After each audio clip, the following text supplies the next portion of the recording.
जय श्री राम दोस्तों। रामचरितमानस का दूसरा भाग। जब जनक की वाटिका में पहली बार मिले सीता और राम। तो कथा शुरू करने से पहले बोलिए जय श्री राम। तुलसीदास द्वारा अवधि में लिखी गई राम की कथा का हिंदी रूपांतर इस रामचरितमानस में आप पढ़ेंगे। भगवान राम के जन्म से लेकर लंका पर विजय तक की पूरी कहानी। इसके पहले खंड में भगवान राम का जन्म और उनकी लीलाओं की कहानी थी। आज पेश करते हैं दूसरा भाग। प्रभु श्री रामचंद्र जी ऐसे दीनबंधु हैं और बिना ही कारण दया करने वाले हैं। श्री राम और लक्ष्मण जी मुनि विश्वामित्र के साथ चले। वे वहां गए जहां जगत को पवित्र करने वाली गंगा जी थी। महाराज गाधी के पुत्र विश्वामित्र जी ने वह सब कथा कह सुनाई जिस प्रकार देव नदी गंगा जी पृथ्वी पर आई थी। तब प्रभु ने ऋषियों सहित स्नान किया। ब्राह्मणों ने भांति भांति के दान पाए। फिर मुनि वृंद के साथ वे प्रसन्न होकर चले और शीघ्र ही जनकपुर के निकट पहुंच गए। श्री राम जी ने जब जनकपुर की शोभा देखी तब वे छोटे भाई लक्ष्मण सहित अत्यंत हर्षित हुए। वहाँ अनेकों बावलियाँ, कुएं, नदी और तालाब हैं जिनमें अमृत के समान जल है और मणियों की सीढ़ी बनी हुई है। मकरंद रस से मतवाले होकर भौरे सुंदर गुंजार कर रहे हैं। रंग बिरंगे पक्षी मधुर शब्द कर रहे हैं। रंग बिरंग के कमल खिले हैं। सदा खुश देने वाला शीतल मंद सुगंध पवन बह रही है।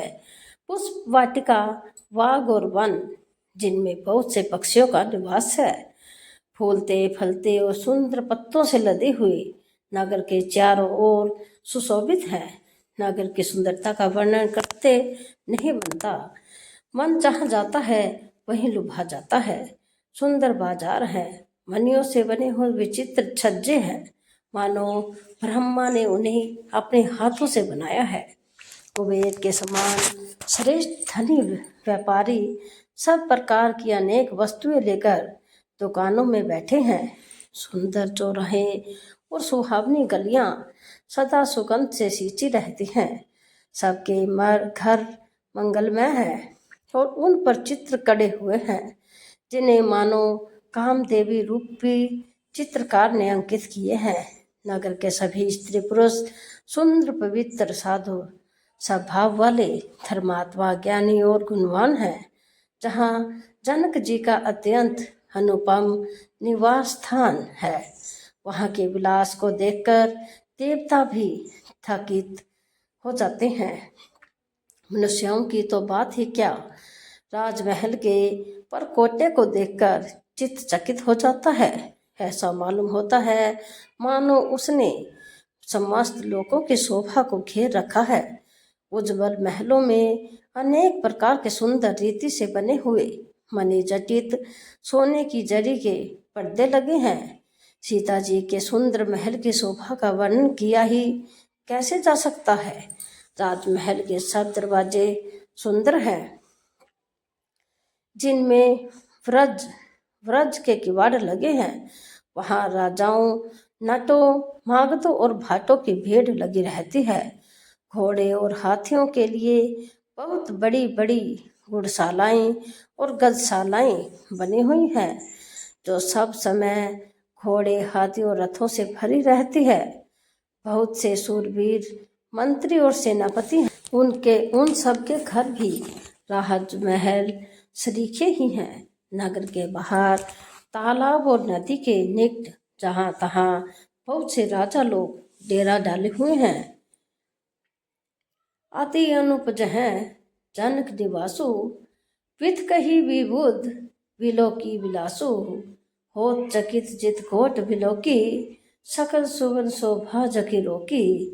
आमों का एक अनुपम बाग देखकर जहाँ सब प्रकार के सुभीते थे और जो सब तरह से सुहावना था, विश्वामित्र जी ने कहा, हे सुजान रघुवीर, मेरा मन कहता है कि यहीं रहा जाए। कृपा के धाम श्री रामचंद्र जी, बहुत अच्छा स्वाभिमान कहकर वही मुनियों के समूह के साथ ठहर गए। मिथिलापति जनक जी ने जब यह समाचार पाया कि महामुनि विश्वामित्र आए हैं, तब उन्होंने पवित्र हृदय से मंत्री, बहुत से योद्धा, श्रेष्ठ ब्राह्मण, गुरु और अपनी जाति के श्रेष्ठ लोगों को साथ लिया और इस प्रकार प्रसन्नता के साथ राजा मुनियों के स्वामी विश्वामित्र जी से मिलने चले। राजा ने मुनि के चरणों पर मस्तक रखकर प्रणाम किया। मुनियों के स्वामी विश्वामित्र जी ने प्रसन्न होकर आशीर्वाद दिया। फिर सारी ब्राह्मण मंडली को आदर सहित प्रणाम किया और अपना बड़ा भाग्य जानकर राजा आनंदित हुए। बार बार कुशल प्रश्न करके विश्वामित्र जी ने राजा को बैठाया। उसी समय दोनों भाई आ पहुँचे जो फुलवाड़ी देखने गए थे। सुकुमार किशोर अवस्था वाले, श्याम और गौर वर्ण के दोनों कुमार, नेत्रों को सुख देने वाले और सारे विश्व के चित्त को चुराने वाले। जब रघुनाथ जी आए तब सभी उनके रूप एवं तेज से प्रभावित होकर उठकर खड़े हो गए। विश्वामित्र जी ने उनको अपने पास बैठाया। दोनों भाइयों को देखकर सभी सुखी हुए। सबके नेत्रों में जल भर आया और शरीर रोमांचक हो उठे। राम जी की मधुर मनोहर मूर्ति को देखकर जनक विशेष रूप से देह की शुद्ध बुद्ध खो बैठे। मन को प्रेम में मगन जान राजा जनक ने विवेक का आश्रय लेकर धीरज धारण किया और मुनि के चरणों में सिर नवाकर प्रेम भरी गंभीर वाणी से कहा, हे नाथ, कहिए, ये दोनों सुंदर बालक मुनि कुल के आभूषण हैं या किसी राजवंश के पालक, अथवा जिसका वेदों ने नेति कहकर गान किया है? कहीं वह ब्रह्मा तो युगल रूप धरकर नहीं आया है? मेरा मन जो स्वभाव से ही वैराग्य रूप बना हुआ है, इन्हें देखकर इस तरह मुग्ध हो रहा है जैसे चंद्रमा को देखकर चकोर। हे प्रभु, इसलिए मैं आपसे सत्य भाव से पूछता हूँ, हे नाथ, बताइए, छिपाव न कीजिए। इनको देखते ही अत्यंत प्रेम के वश होकर मेरे मन ने जबरदस्ती ब्रह्म सुख को त्याग दिया है। मुनि ने हंसकर कहा, हे राजन, आपने ठीक ही कहा। आपका वचन मिथ्या नहीं हो सकता। जगत में जहाँ तक जितने भी प्राणी हैं, ये सभी को विजय है। मुनि की रहस्य भरी वाणी सुनकर श्री राम जी मन ही मन मुस्कुराते हैं। तब मुनि ने कहा, ये रघुकुल मणि महाराज दशरथ के पुत्र हैं। मेरे हित के लिए राजा ने इन्हें मेरे साथ भेजा है। ये राम और लक्ष्मण दोनों श्रेष्ठ भाई रूप, शील और बल के धाम है। सारा जगत इस बात का साक्षी है कि इन्होंने युद्ध में असुरों को जीतकर मेरे यज्ञ की रक्षा की है। राजा ने कहा, हे मुनि, आपके चरणों के दर्शन कर मैं अपना पुण्य प्रभाव कह नहीं सकता। ये सुंदर श्याम और गौर वर्ण के दोनों भाई आनंद को भी आनंद देने वाले हैं। इनकी आपस की प्रीति बड़ी पवित्र और सुहावनी है। वह मन को बहुत भाती है, पर वाणी से कहीं नहीं जा सकती। जनक जी आनंदित होकर कहते हैं, हे नाथ, सुनिए, ब्रह्मा और जीव की तरह इनमें स्वाभाविक प्रेम है। राजा बार बार प्रभु को देखते हैं। प्रेम से शरीर पुलकित हो रहा है और हृदय में बड़ा उत्साह है। फिर मुनि की प्रशंसा करके और उनके चरणों में सिर नवाकर राजा उन्हें नगर में लिवा चले। एक सुंदर महल जो सभी ऋतुओं में सुखदायक था वहाँ राजा ने उन्हें ले जाकर ठहराया। तदंतर सब प्रकार से पूजा और सेवा करके राजा विदा मांगकर अपने घर गए। रघुकुल के शिरोमणि प्रभु श्री रामचंद्र जी ऋषियों के साथ भोजन और विश्राम करके भाई लक्ष्मण समेत बैठे। उस समय पहर भर दिन रह गया था। लक्ष्मण जी के हृदय में विशेष लालसा है कि जाकर जनकपुर देख आए, परंतु प्रभु श्री रामचंद्र जी का डर है, फिर मुनि से भी संकोच है, इसलिए प्रकट में कुछ नहीं कहते, मन ही मन मुस्कुरा रहे हैं। श्री रामचंद्र जी ने छोटे भर के मन की दशा जान ली। तब उनके हृदय में भक्त वत्सलता उमड़ आई। वे गुरु की आज्ञा पाकर बहुत ही विनय के साथ संकोचते हुए मुस्कुराकर बोले, हे नाथ, लक्ष्मण नगर देखना चाहते हैं, किंतु प्रभु आपके डर और संकोच के कारण स्पष्ट नहीं कहते। यदि आपसे आज्ञा पाऊं तो मैं इनको नगर दिखाकर तुरंत ही ले आऊं। यह सुनकर मुनीश्वर विश्वामित्र जी ने प्रेम सहित वचन कहे, हे राम, तुम नीति के रक्षा कैसे न करोगे। हे तात, तुम धर्म की मर्यादा का पालन करने वाले और प्रेम के वशीभूत होकर सेवकों को सुख देने वाले हो। सुख के विधान दोनों भाई जाकर नगर देख आओ। अपने सुंदर मुख दिखलाकर सब नगर निवासियों के नेत्रों को सफल करो। सब लोगों के नेत्रों को सुख देने वाले दोनों भाई मुनि के चरण कमलों की वंदना करके चले। रामू लखनऊ दो बंधुवर, रूपशील बलधाम, मख राखेऊ सबु साखी, जगु जिते असुर संग्राम।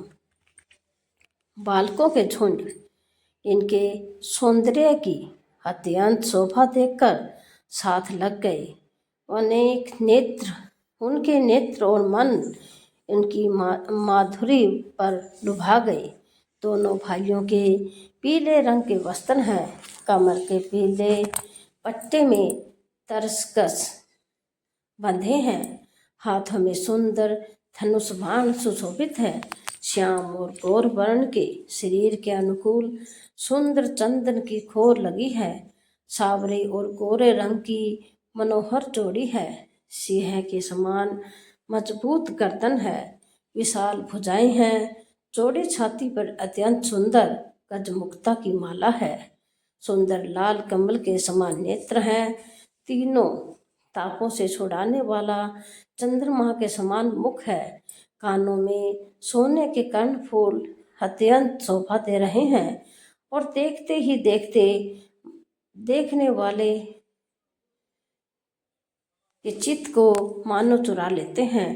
उनकी चितवन बड़ी मनोहर है और भौहें तिरछी एवं सुंदर है। माथे पर तिलक की रेखाएं ऐसी सुंदर हैं मानो मूर्ति मति शोभा पर मोहर लगा दी गई है। सिर पर सुंदर चौकोनी टोपियां हैं, काले और घुंघराले बाल हैं। दोनों भाई नख से लेकर शिखा तक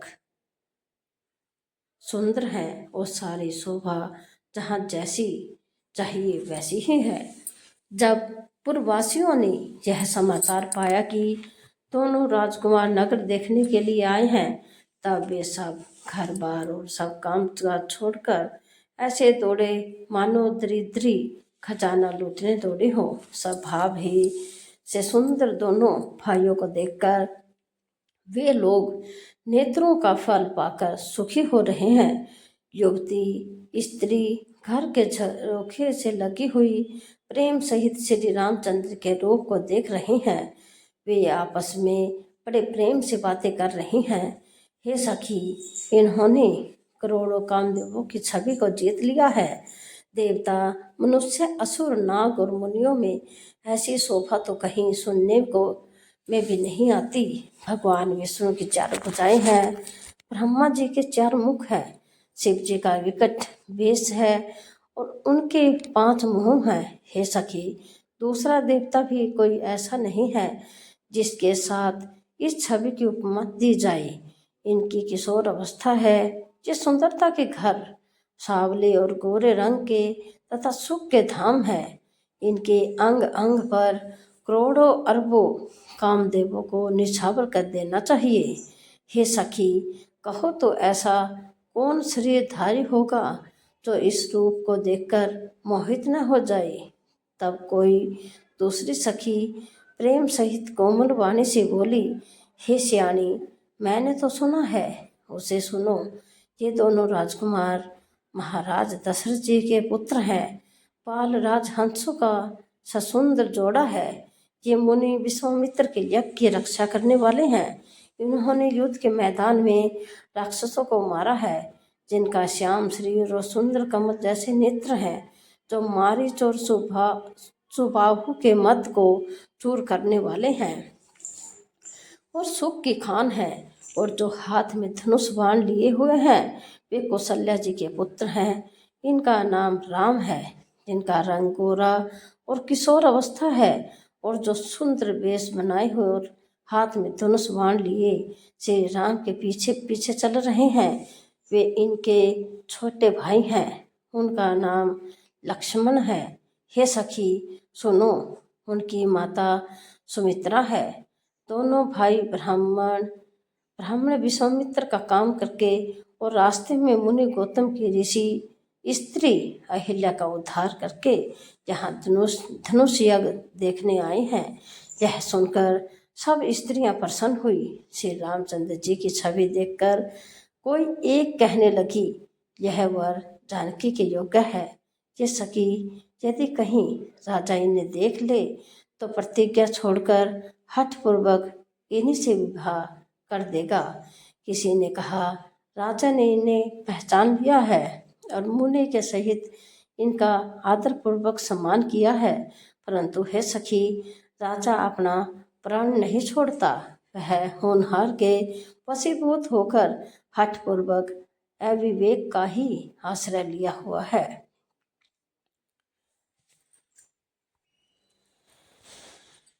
कोई कहती है, यदि विधाता भले हैं और सुना जाता है कि वे सबको उचित फल देते हैं, तो जानकी जी को यही वर मिलेगा।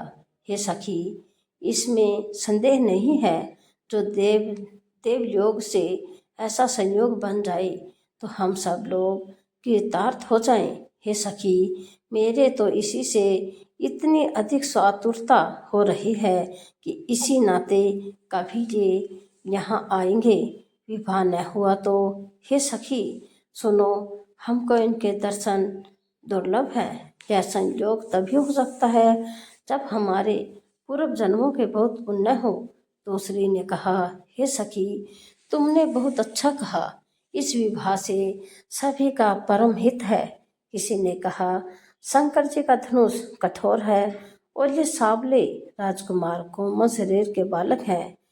हे सियानी, सब असमंजस ही है। यह सुनकर दूसरी सखी कोमल वाणी से कहने लगी, हे सखी, इनके संबंध में कोई कोई ऐसा कहता है कि ये देखने में तो छोटे हैं, पर इनका प्रभाव बहुत बड़ा है। जिनके चरण कमलों की धूलि का स्पर्श पाकर अहिल्या तर गई, जिसने बड़ा भारी पाप किया था, वे क्या शिव जी का धनुष बिना तोड़े रहेंगे। इस विश्वास को भूलकर भी नहीं छोड़ना चाहिए। जिस ब्रह्मा ने सीता को संभार कर रचा है, उसी ने विचार कर सांवला वर भी रच रखा है। उसके ये वचन सुनकर सब हर्षित हुई और कोमल वाणी से कहने लगी, ऐसा ही हो। सुंदर मुख और सुंदर नेत्रों वाली स्त्रियां समूह की ही समूह हृदय में हर्षित होकर फूल बरसा रही हैं। जहाँ जहाँ दोनों भाई जाते हैं, वहाँ वहाँ परम आनंद छा जाता है। दोनों भाई नगर के पूर्व की ओर गए, जहाँ धनुष यज्ञ के लिए रंग भूमि बनाई गई थी।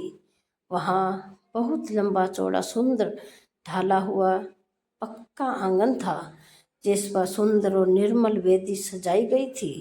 चारों ओर सोने के बड़े बड़े मंच बने थे, जिस पर राजा लोग बैठेंगे। उनके पीछे समीप ही चारों ओर दूसरे मचानों का मंडल मंडलाकार घेरा सुशोभित था। वह कुछ ऊंचा था और सब प्रकार से सुंदर था।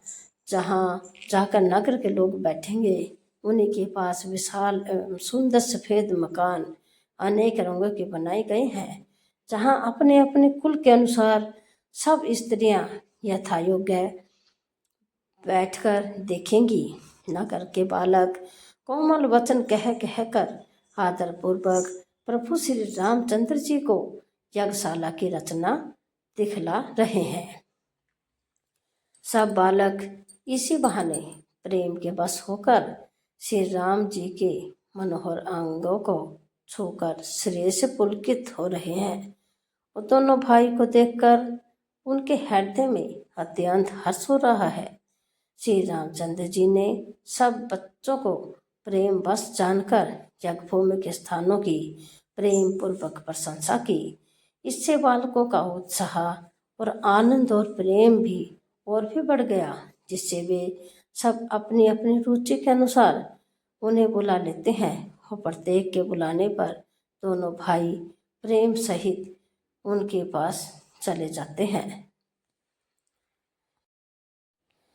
देखी राम छवि को एक कही, जो को जान कही यह बरु आही।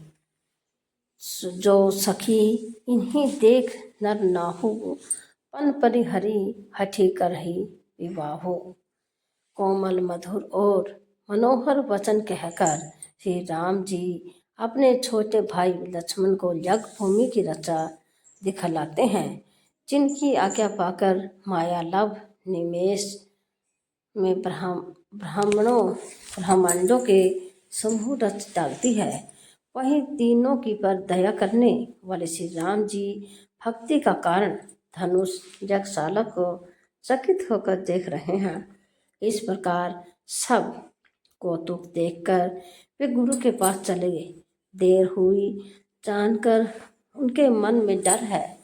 जिनके भय से डर को भी डर लगता है, वही प्रभु भजन का प्रभाव, जिसके कारण ऐसे महान प्रभु भी भय का नाट्य करते हैं, दिखला रहे हैं। उन्होंने कोमल मधुर और सुंदर बातें कहकर बालकों को जबरदस्ती विदा किया। फिर भय, प्रेम, विनय और बड़े संकोच के साथ दोनों भाई गुरु के चरण कमलों में सिर नवाकर आज्ञा पाकर बैठे। रात्रि का प्रवेश होते ही मुनि ने आज्ञा दी। तब सबने संध्या वंदन किया। फिर प्राचीन कथाएं तथा इतिहास कहते कहते सुंदर रात्रि दोपहर बीत गई। तब श्रेष्ठ मुनि ने जाकर शयन किया। दोनों भाई उनके चरण दबाने लगे। जिनके चरण कमलों के दर्शन एवं स्पर्श के लिए वैराग्यवान पुरुष भी भांति भांति के जप और योग करते हैं, वे ही दोनों भाई मानो प्रेम से जीते हुए प्रेम पूर्वक गुरु जी के चरण कमलों को दबा रहे हैं। मुनि ने बार बार आज्ञा दी। तब श्री रघुनाथ जी ने जाकर शयन किया। श्री राम जी के चरणों को हृदय से लगाकर भय और प्रेम सहित परम सुख का अनुभव करते हुए लक्ष्मण जी उनको दबा रहे हैं। प्रभु श्री रामचंद्र जी ने बार बार कहा, हे तात, अब सो जाओ। तब वे उन चरण कमलों को हृदय में धरकर लेट गए। रात बीतने पर मुर्गे का शब्द कानों में सुनकर लक्ष्मण जी उठे। जगत के स्वामी सुजान श्री रामचंद्र जी भी गुरु से पहले ही जाग गए। वे जाकर नहाए। फिर नित्य कर्म समाप्त करके उन्होंने मुनि को मस्तक नुवाया। पूजा का समय जानकर गुरु की आज्ञा पाकर दोनों भाई फूल लेने चले। उन्होंने जाकर राजा का सुंदर बाग देखा, जहाँ बसंत ऋतु लुभाकर रह गई है। मन को लुभाने वाले अनेक वृक्ष लगे हैं। रंग बिरंगी उत्तम लताओं के मंडप छाए हुए हैं। नए पत्ते, फूलों और फलों से युक्त सुंदर वृक्ष अपनी संपत्ति से कल्प वृक्ष को भी लजा रहे हैं। पपीहे, कोयल, तोते, चकोर आदि पक्षी मीठी बोली बोल रहे हैं और मोर सुंदर नृत्य कर रहे हैं। बाग के बीचों बीच सुहावना सरोवर सुशोभित है, जिसमें मणियों की सीढ़ियां विचित्र ढंग से बनी हैं। उनका जल निर्मल है, जिसमें अनेक रंगों के कमल खिले हुए हैं। जल के पक्षी कलरव कर रहे हैं और भ्रमर गुंजार कर रहे हैं। बाग और सरोवर को देखकर प्रभु श्री राम जी ने भाई लक्ष्मण सहित हर्षित हुए।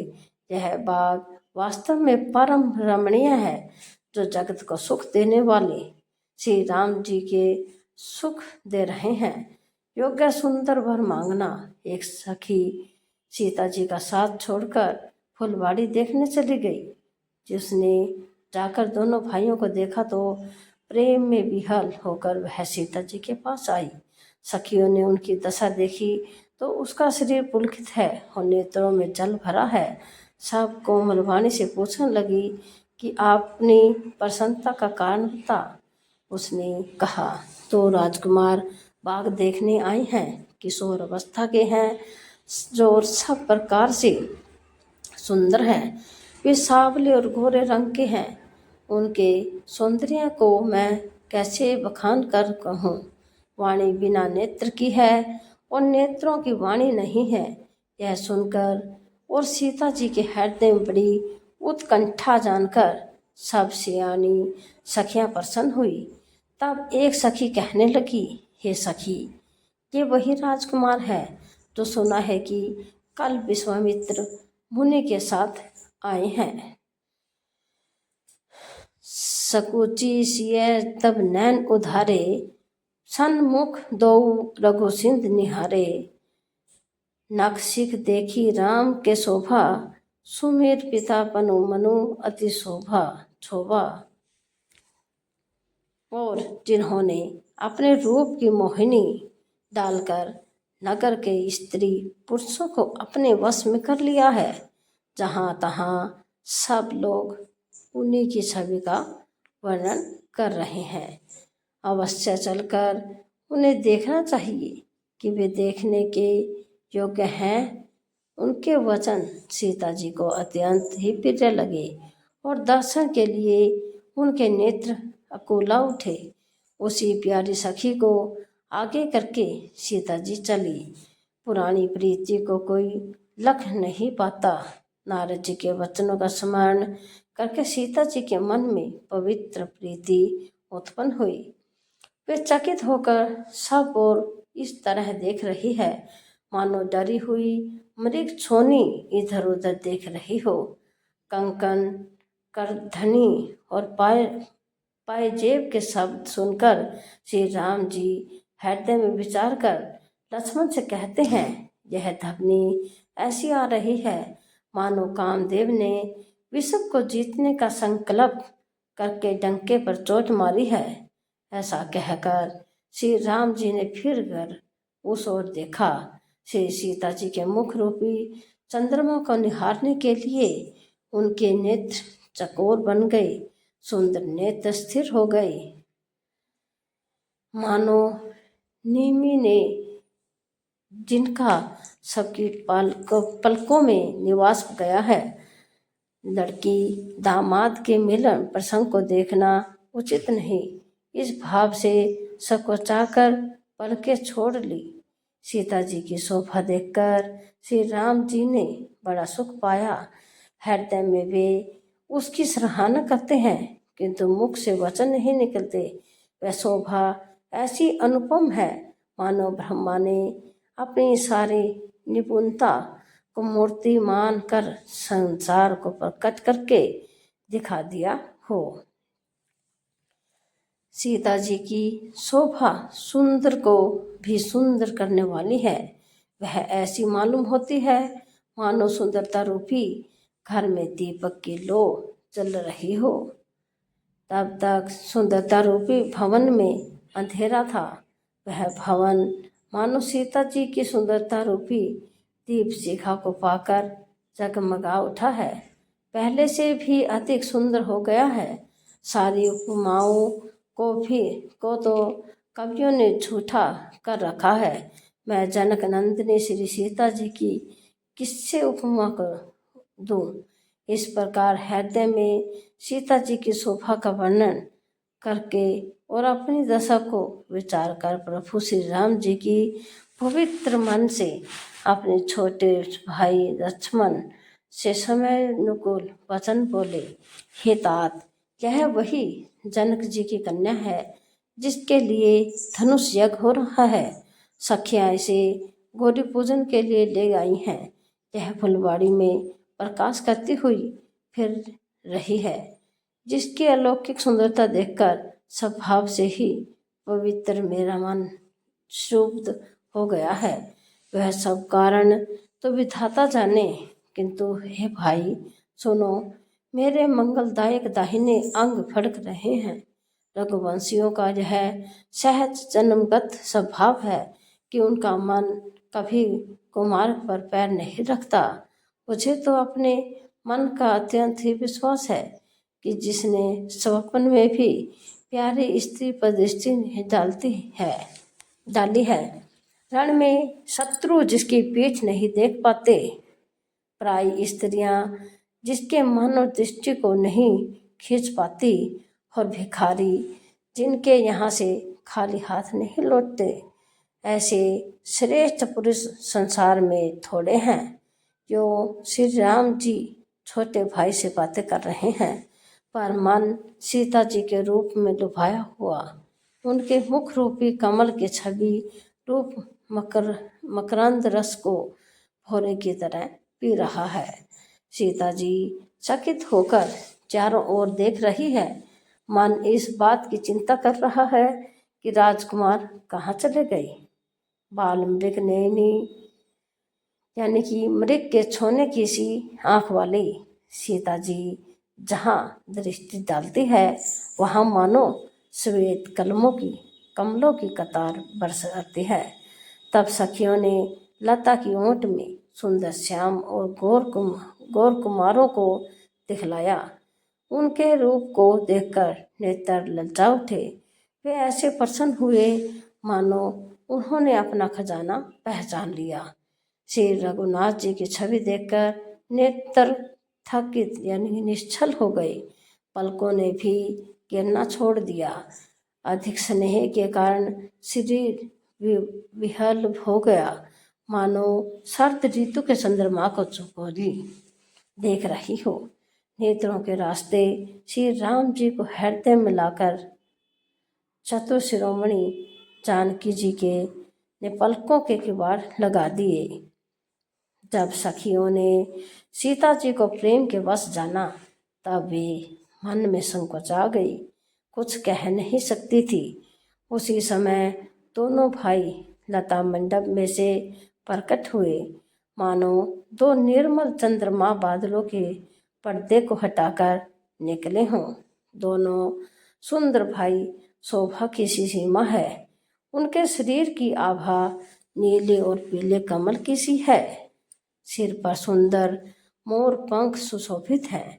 उनके बीच बीच में फूलों की कलियों के गुच्छे लगे हैं। माथे पर तिलक और पसीने की बूंदें शोभायमान है। कानों में सुंदर आभूषणों की छवि छाई है। टेढ़ी भौहें और घुंघराले बाल हैं। नए लाल कमल के समान रत्नारे नेत्र हैं। ठोड़ी नाक और गाल बड़े सुंदर हैं, और हंसी की शोभा मन को मोल लेती है। मुख की छवि तो मुझसे कही ही नहीं जाती, जिसे देखकर बहुत से कामदेव लज्जा जाते हैं। वृक्ष स्थल पर मणियों की माला है। शंख के सदृश सुंदर गला है। कामदेव के हाथी के बच्चे की सूंड के समान भुजाएं हैं, जो बल की सीमा है। जिसके बाएं हाथ में फूलों सहित दोनों है। हे सखी, वह सावला कुंवर तो बहुत ही सलोना है। सिंह की सी कमर वाले पीतांबर धारण किए हुए शोभा और सील के भंडार तुल्य कुल की आभूषण श्री राम जी को देखकर सखियां अपने आप को भूल गई। एक चतुर सखी धीरज धरकर हाथ पकड़कर सीता जी से बोली, गिरिजा जी का ध्यान फिर कर लेना, इस समय राजकुमार को क्यों नहीं देख लेती। तब सीता जी ने सकोचाकर नेत्र खोले और रघुकुल के दोनों सिंहों को अपने सामने खड़े देखा। नख से शिखा तक श्री राम जी की शोभा देखकर और फिर पिता का प्रण याद करके उनका मन बहुत सुबद हो गया। जब सखियों ने सीता जी को परवश यानी कि प्रेम के वश में देखा, तब सब भयभीत होकर कहने लगी, बड़ी देर हो गई, अब चलना चाहिए, कल इसी समय फिर आएंगी। ऐसा कहकर एक सखी मन में हंसी। सखी की यह रहस्य भरी वाणी सुनकर सीता जी संकोचा गई। देर हो गई जान उन्हें माता का भय लगा। बहुत धीरज धरकर वे श्री राम जी को हृदय में ले गई और उनका ध्यान करती हुई अपने को पिता के अधीन जानकर लौट चली। मरीग पक्षी और वृक्षों को देखने के बहाने सीता जी बार बार घूम जाती है और श्री राम जी की छवि देखकर उनका प्रेम कम नहीं बल्कि बढ़ रहा है। सीता शिव जी के धनुष को कठोर जानकर वे मन में विलाप करती हुई हृदय में श्री राम जी की सावली मूर्ति को रखकर चली। शिव जी के धनुष की कठोरता का स्मरण आने से उन्हें चिंता होती थी कि ये राजकुमार रघुनाथ जी उसे कैसे तोड़ेंगे। पिता के प्राण की स्मृति से उनके हृदय में संकोच भी था, इसलिए मन में विलाप करने लगी। प्रेम बस ऐश्वर्य की विस्मृति हो जाने से ही ऐसा हुआ। फिर भगवान के बल का स्मरण आते ही वे हर्षित हो गई और सावली छवि को हृदय में धारण करके चली। तब परम प्रेम की कोमल स्याही बनाकर उनके स्वरूप को अपने सुंदर चित्ररूपी भित्ति पर चित्रित कर लिया। सीता जी पुनः भवानी जी के मंदिर में गई और उनके चरणों की वंदना करके हाथ जोड़कर बोली, हे श्रेष्ठ पर्वतों के राजा, हिमाचल की पुत्री पार्वती, आपकी जय हो, जय हो। हे महादेव जी के मुख रूपी चंद्रमा की ओर टकटकी लगाकर देखने वाली चकोरी, आपकी जय हो। हे हाथी के मुख वाले गणेश जी और 6 मुख वाले स्वामी कार्तिक जी की माता, हे जगन जननी, हे बिजली की सी कांति युक्त शरीर वाली, आपकी जय हो। आपका न आदि है, न मध्य है और न अंत है। आपके असीम प्रभाव को वेद भी नहीं जानते। आप संसार को उत्पन्न, पालन और नाश करने वाली हैं।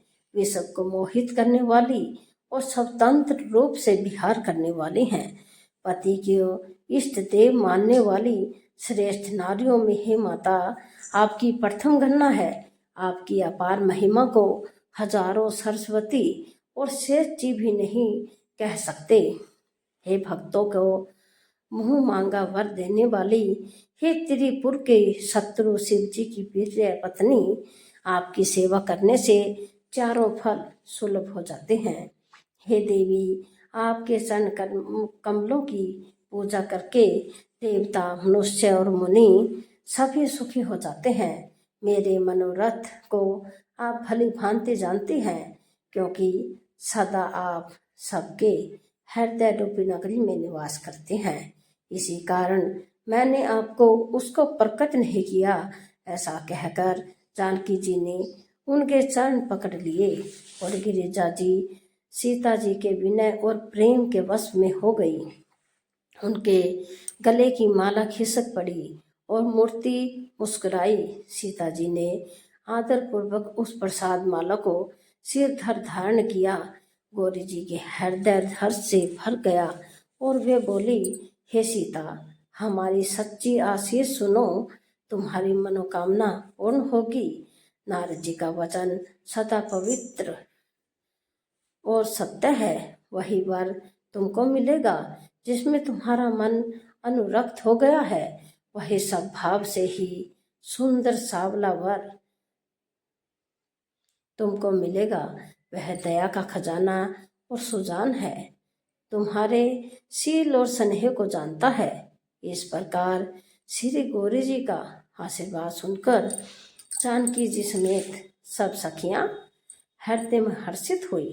तुलसीदास जी कहते हैं, भवानी जी को बार बार पूजकर सीता जी प्रसन्न मन से राजमहल को लौट चली। गौरी जी को अनुकूल जानकर सीता जी के हृदय को जो हर्ष हुआ वह कहा नहीं जा सकता। सुनो सिय सत्य आशीष हमारी, पूज ही मन कामना तुम्हारी। जय जय श्री राम। नारद वचन सदा सुचि साजा, जो बरु मिल ही जाने मनुराचा। हृदय में सीता जी के सौंदर्य की सराहना करते हुए दोनों भाई गुरु जी के पास गए। श्री रामचंद्र जी ने विश्वामित्र जी से सब कुछ कह दिया, क्योंकि उनका सरल स्वभाव है, छल तो उसे छूता भी नहीं है। फूल पाकर उन्हीं ने पूजा की, फिर दोनों भाइयों को आशीर्वाद दिया कि तुम्हारे मनोरथ सफल हो। यह सुनकर श्री राम और लक्ष्मण सुखी हुए। श्रेष्ठ विज्ञानी मुनि विश्वामित्र जी भोजन करके कुछ प्राचीन कथाएं कहने लगे। इतने में दिन बीत गया और गुरु की आज्ञा पाकर दोनों भाई संध्या करने चले। पूर्व दिशा में सुंदर चंद्रमा उदय हुआ। श्री रामचंद्र जी ने उसे सीता के मुख के समान देखकर सुख पाया। फिर मन में विचार किया कि यह चंद्रमा सीता जी के मुख के समान नहीं है। खारे समुद्र में तो इसका जन्म, फिर उसी समुद्र से उत्पन्न होने के कारण विष इसका भाई, दिन में यह मलिन यानी कि शोभाहीन निस्तेज रहता है और कलंकी काले दाग से युक्त है। बेचारा गरीब चंद्रमा सीता जी के मुख की बराबरी कैसे पा सकता है। फिर यह घटता बढ़ता है और बिरहणी स्त्रियों को दुख देने वाला है। राहु अपनी संधि में पाकर इसे ग्रस लेता है। चकवे को चकवी के वियोग का शोक देने वाला और कमल का वैरी उसे मुरझा देने वाला है। हे चंद्रमा, तुझ में बहुत से अवगुण है जो सीता जी से नहीं है। अतः जानकी जी के मुख की मुझे उपमा देने में बड़ा अनुचित कर्म करने का दोष लगेगा। इस प्रकार चंद्रमा के बहाने सीता जी के मुख की छवि का वर्णन करके बड़ी रात हो गई जान वे गुरु जी के पास पहुँचे। मुनि के चरण कमलों में प्रणाम करके आज्ञा पाकर उन्होंने विश्राम किया। रात बीतने पर श्री रघुनाथ जी जागी और भाई को देखकर ऐसा कहने लगे, हे तात, देखो कमल चक्रवाक और समस्त संसार को सुख देने वाला अरुणोदय हुआ है। लक्ष्मण जी दोनों हाथ जोड़कर प्रभु के प्रभाव को सूचित करने वाली कोमल वाणी बोले, अरुणोदय होने से कुमुदिनी सकुचा गई है, तारागणों का प्रकाश फीका पड़ गया है। जिस प्रकार आपका आना सुनकर सब राजा बलहीन हो गए हैं, सब राजा रूपी तारे उजाला करते हैं, पर वे धनुष रूपी महान अंधकार को हटा नहीं सकते। रात्रि का अंत होने से जैसे कमल, चकवे, भौरे और नाना प्रकार के पक्षी हर्षित हो रहे हैं, वैसे ही हे प्रभु, आपके सब भक्त धनुष टूटने पर सुखी होंगे। सूर्य उदय हुआ, बिना ही परिश्रम अंधकार नष्ट हो गया, तारे छिप गए, संसार में तेज का प्रकाश हो गया। हे रघुनाथ जी, सूर्य ने अपने उदय के बहाने सब राजाओं को प्रभु का प्रताप दिखलाया है। आपकी भुजाओं के बल की महिमा को उद्घाटित करने, खोलकर दिखाने के लिए ही धनुष तोड़ने की यह पद्धति प्रकट हुई है। भाई के वचन सुनकर प्रभु मुस्कुराए। फिर सब भाव से ही पवित्र श्री राम जी ने स्नान किया और नित्य कर्म करके हुए गुरु जी के पास आए। आकर उन्होंने गुरु जी के सुंदर चरण कमलों में सिर नवाया। रामचरितमानस का दूसरा विश्राम समाप्त हुआ, तो हम तीसरा कल लेकर आएंगे। यदि आपको पसंद आए तो आप इसे शेयर जरूर कीजिएगा। और आप सबका तहे दिल से धन्यवाद।